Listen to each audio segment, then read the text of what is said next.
Lembu Sora, Rangga Lawe, Banak Kapuk, Sakawuni dan Arya Kamandanu segera mengerahkan pasukan Majapahit.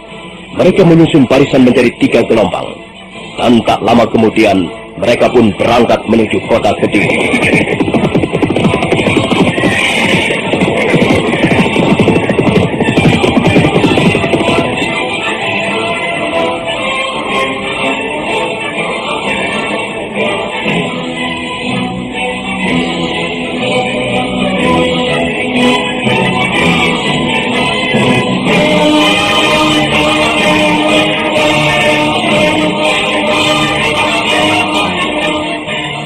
Pasukan Majapahit terus bergerak menuju ke pusat kota Kediri. Di tengah perjalanan, mereka beberapa kali bentrok dengan prajurit-prajurit Kediri yang segera bisa dibereskan. Prajurit-prajurit Kediri yang lain yang sudah merasa ciut dan tidak berani mengadakan perlawanan segera lari tunggang langgang ke rumah-rumah penduduk. Akhirnya pasukan Majapahit tiba di depan pintu gapura benteng alun-alun Kediri. Dyah Sanggramawijaya memberi perintah agar pasukannya berhenti. Kemudian dia melangkah menghampiri Panglima Ike Mese. Nampaknya pasukan Tartar juga tertahan oleh pintu benteng yang tebal. Pintu itu cukup tinggi dan terbuat dari gelondongan kayu-kayu yang besar dan kokoh. Bagaimana Tuan Panglima Ike Mese? Kami tertahan oleh pintu benteng Tuan Sanggramawijaya. Kami sudah berusaha menjebolnya, tapi usaha kami tidak membawa hasil. Pintu benteng itu sangat kuat, Tuan. Lalu, di mana Panglima Kausing dan Panglima Sipit? Saya mendengar berita bahwa pasukan Tartar sudah bergabung di kota Kediri. Memang benar, Tuan Sanggramawijaya. Kami sudah bergabung menjadi satu untuk menumpas prajurit-prajurit Kediri yang mengadakan perlawanan. Usaha kami sudah berhasil. Tetapi, akhirnya kami tertahan di depan pintu benteng ini. Panglima Kausing dan Panglima Sipi berusaha mencari jalan keluar di tempat lain. Barangkali mereka ingin membobol pintu benteng di bagian belakang. Apakah sudah dicoba membobol dengan kayu gelondongan yang besar? Sudah, Tuan Sanggramawijaya. Tapi sudah kami coba 20 orang mendorong kayu gelondong yang besar untuk merobohkan pintu benteng. Tapi prajurit-prajurit Kediri yang berada di atas menghujaninya dengan anak panah.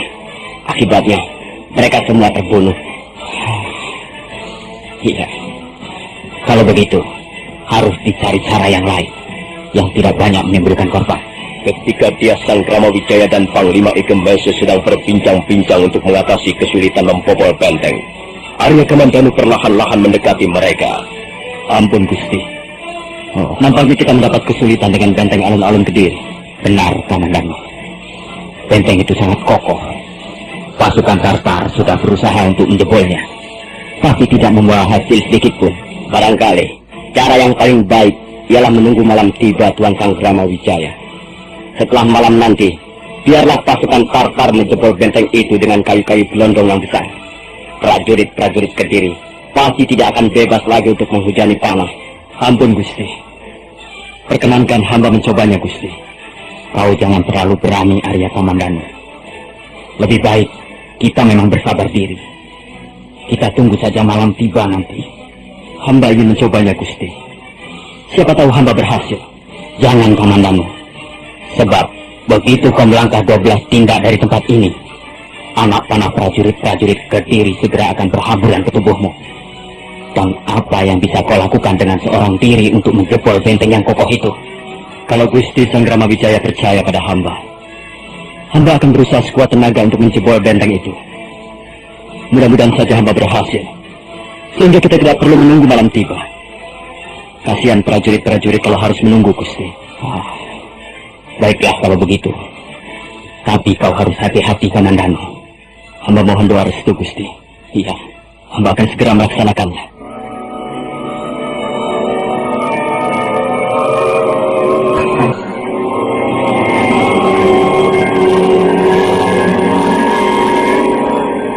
Arya Kamandanu segera bersedekap untuk sesaat lamanya. Matanya terpejam. Dia menyedot nafas beberapa kali. Kemudian terasa pusarnya menjadi dingin. Hawa dingin itu terus naik merambat ke atas dan menyebar ke seluruh dada. Mendadak tubuhnya merasa ringan sekali. Itulah Aji Seipi Angin. Setelah menerapkan Aji Seipi Angin, Arya Kamandanu kemudian menarik pedang naga puspa yang terselip di pinggangnya.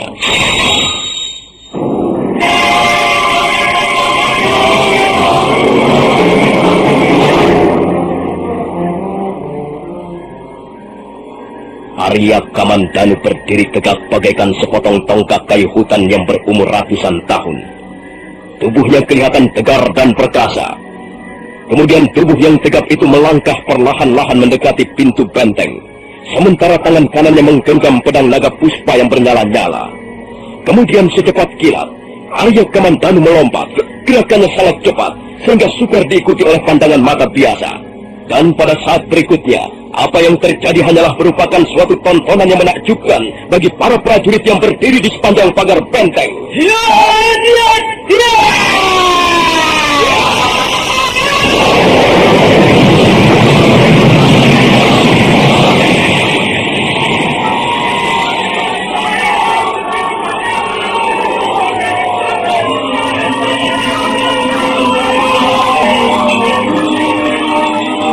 Prajurit-prajurit yang berada di dalam benteng terkejut sekali.